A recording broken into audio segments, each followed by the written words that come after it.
Thank you. I love the theme. It's your world. It's like, it's your world. It's so exciting. It's kind of empowering, right? It's my world. How do I do that? How does that act? Did you guys read the fine print? My husband's a lawyer. He always makes me read the fine print. It's like, I know. The fine print says, in order to access that world of yours, in order to really appreciate it, you have to fail. A lot of people think that failure is the opposite of success, but it's not. Failure are rungs on the ladder to success. Not my rules, sorry, I didn't make them, but they're the rules. I do career counseling, career coaching. That means for me, I work with executives all around the world in strategizing what they want to do with their careers, talking about problems they're having, challenges, what they're going to do, setting goals, all of that good stuff. And I was at my desk one morning, and I got a call from one of my very favorite clients. Hi, Bill. Whoa, screaming. He's screaming at me. I have no bench. Bill, what are we talking about? Well, apparently what we were talking about was a job opening he had. The person he had been grooming for that position, she didn't want it. The next person in line had some medical issues. He couldn't take it. And now Bill's got nobody. Come on, Bill. You're a vice president in a Fortune 50 multinational corporation. You've got tens of thousands of people to choose from. It is not possible that not one of those people can do this job. The screaming continues. You're not listening to me. I've got nobody. When I was raising my kids, I had two main goals. One was to get them to 18 in one piece. That was iffy at times. The second was to get them with at least a plan about how they were going to move out of my house. Did I want them to be successful and happy and productive? Yeah. But I wanted that to happen in their house, not in my house. To accomplish that, my kids had to be able to be on Bill's bench or somebody's bench. They had to be able to be plucked out of the crowd by some manager, executive, boss, who had the faith that they could make decisions, that they could solve problems, and they could do a good job. That required that they be willing to fail. I want you to think about how success and failure and risk was dealt with in your life, in your growing up. Were you told to go out and make decisions and suffer the consequences of those decisions? Were you encouraged to get up and try again if you failed? Were you kind of protected? Said, that looks too hard. I don't want you to feel bad. I want to protect you. Did you thrive on participation trophies? Most importantly, how does all of that affect how you deal with success and failure and risk today? And before you start going, my parents, it's not just about feeling bad. There's also safety issues. And there's how culturally we look at risk and failure and success. Culturally, how we've done that, those attitudes have shrunk in a very, very small number of generations. An example of that is my husband's generation, my husband's uncle is a pioneer in rock climbing. If you have any interest in rock climbing, Google Mark Powell, rock climber. He was amazing. He went to high school in Fresno, which is a city smack dab in the middle of California, 50 miles down in the valley from Yosemite, which is in the Sierra Nevada mountains, tallest mountain range in the contiguous United States. The summer of Mark's 15th year, he got on his little bicycle and he rode it up into Yosemite. And he spent the summer there, rock climbing and, eating fish he caught, whatever he did. Lots of room for success, lots of room for failure. One generation later, my generation, we had to be in by the time the streetlights were on. There was no riding off into anywhere for the summer for us. Streetlights came on, we had to be home. And still, there was a lot of autonomy. I started kindergarten at 4.5 years old. We lived pretty close to downtown Los Angeles, and I had to walk over a freeway and down and around to get to school every day. At 4.5, by myself. Less autonomy than Uncle Mark, but more than today. Today, a couple had the police and child protective services called on them because their 9 and 10-year-old sons walked a block and a half alone to the park. Culturally, we have much, much less tolerance for any kind of risk at all. Psychologists will tell us that in our little brains, failure, the prospect of failure equals the prospect of death. Kind of makes sense. You're a caveman, and you're out there and you're hunting a saber-toothed tiger, and you go out and you let that spear fly, and it misses. It's not a pretty sight. And even though that's not the life that we live today, our brains still go, if we fail, we could die. So if failure equals death, and culturally, we're saying better safe than sorry. You've all heard that, right? Better safe than sorry. And frankly, failure doesn't feel good. It's not pleasant. It's kind of scary. It's uncomfortable. If all of that is true, why am I standing up here saying, go out and fail? Go out and fail.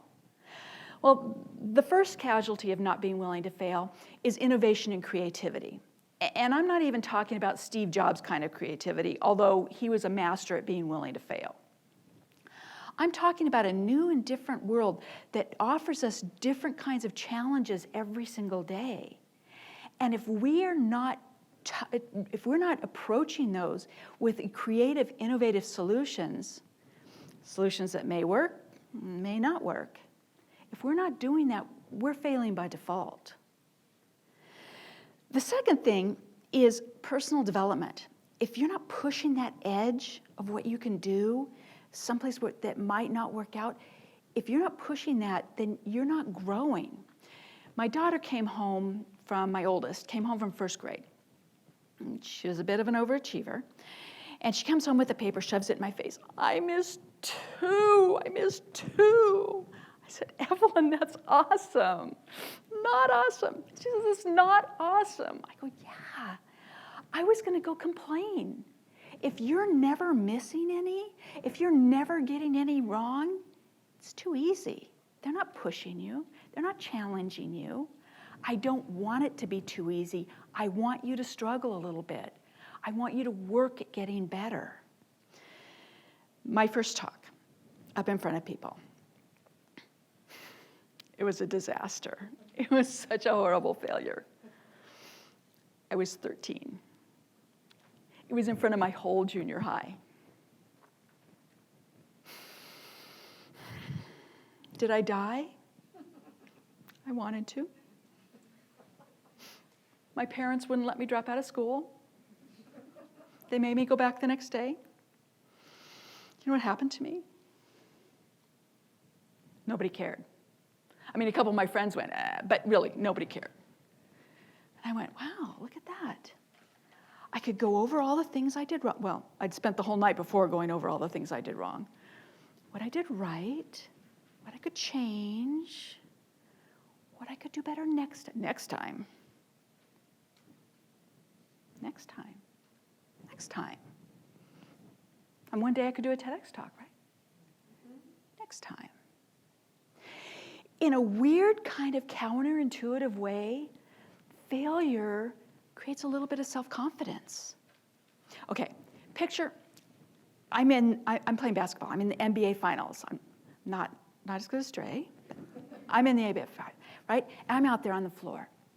And the clock is ticking down 5, 4, 3, 2, and my team is down by 2 points. And I'm looking over at that guy with the ball, and I'm going, please pass that ball to somebody else. Because I don't know how to do this. I haven't trained my mind about this. I just got up for soda. I don't even know what I'm doing out here. It's like one of those weird dreams where you didn't put all your clothes on. It's like, I have no idea what I'm doing here. But the real basketball players, they've taken that shot 1,000 times. They've made it a bunch of times. They've missed it a bunch of times. And they know that success or failure, tomorrow, they're back in the gym trying to get better. They know what the consequences are. Consequences is a big key to this whole thing. I was talking to a vice president of a major corporation, one you all know the name of. And she had to call in one of her subordinates. She had to chew him out. And this isn't at a mailroom level. This is in the executive suite. She calls him in and she says, this is what you did wrong. This is how we're going to fix it. These are the consequences we're going to have to suffer. And this is how we're going to make sure you never do this again.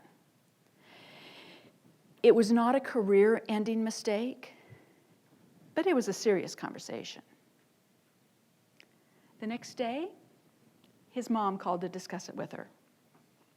Now, I don't know how many out there are going, yeah, my mom, like how many moms are saying, darn straight, I call. Let me explain to you all. The mistake was not career-ending. The phone call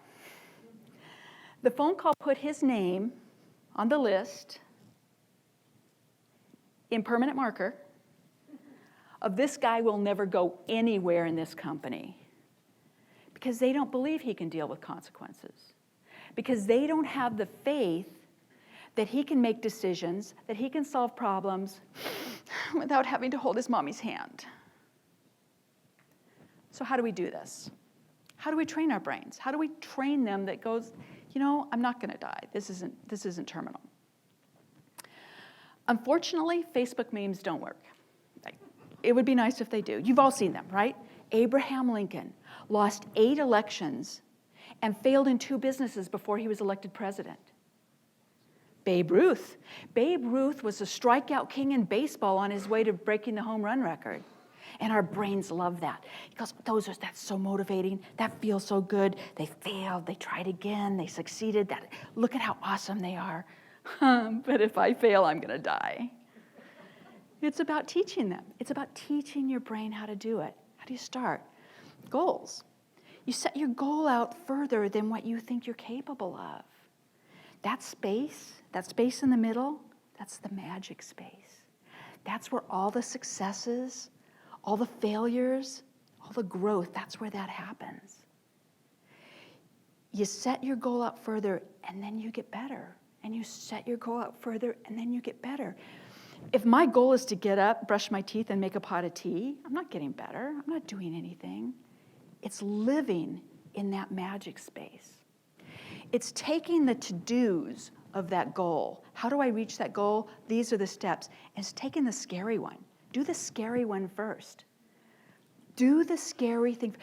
Mark Twain said, if you eat a frog first thing in the morning, everything for the rest of the day is pleasant.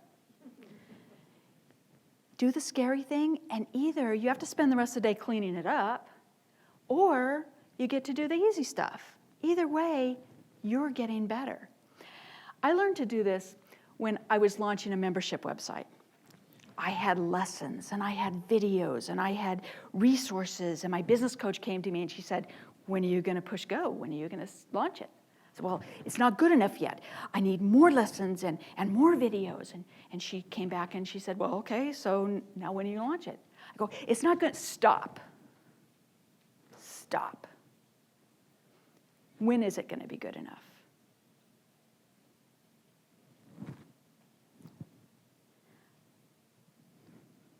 Never. Never. Because it was never about the website, was it? It was about me fearing to fail. And the minute I recognized that, I knew I had to do the scary thing. I had to push go. And then I had to spend my time cleaning up the problems and celebrating the successes and getting better. Getting better. And living with the consequences. I told you, consequences is the key. If you make a mistake and somebody else cleans it up every time, what you're teaching your brain is somebody else will clean it up. I didn't die because they're going to fix it. Not I didn't die because it's not terminal and I can fix it. I can do it. Those are your consequences. Don't let anybody take them away from you. You earned them. You deserve them. Keep them. Work with them. Get better. It's all encapsulated in learning how to ride a bicycle. Remember? You're up there and you're imbalanced and you can't quite do it, and your parents running behind and they're holding on, and then they let go. Hopefully they let go. They let go, and you're going, I got this. I can do this. Right? And then what they do? They yelled, stop, stop, stop. Like, wait, stop. I didn't, stop. No, nobody told me, stop. Like, the first time they let go, how did you stop? Maybe there's some tears, maybe there's some blood. Let's say something terrible happened and you actually broke your arm. Well, you got a cast, that was kind of cool. But he got better, right? And the next time you got up there, you went, okay, I got to figure out this stop thing because I don't want to do that again. And I got the good go thing, and I got pretty soon, like, you conquered the bicycle monster. Plus, you got the added benefit of being able to go with friends like later on in life and say, you know, when I learned how to ride a bicycle, I broke my arm. Like, wouldn't you rather have that story than my mommy called my boss? What happened with Bill and his job? He hired someone. He hired someone who had actually been taken off of the contention list because he'd made some mistakes. Guy was really smart, did a good job, but you know, he'd messed up some stuff. And Bill took a chance on him, and he's doing a fabulous job. I said, Bill, keep encouraging him to fail. Bill went, no. But Secretary of State Colin Powell said there is no secret to success. It's hard work, it's perseverance, and it's learning from failure. The wonderful people, organizers here, asked me how this idea fits in with the whole theme of It's Your World. And my response is, it's only your world if you stand up there and risk creating it. Otherwise, it's someone else's world imposed upon you. My encouragement for you is that you never, ever, ever stop failing. Thank you.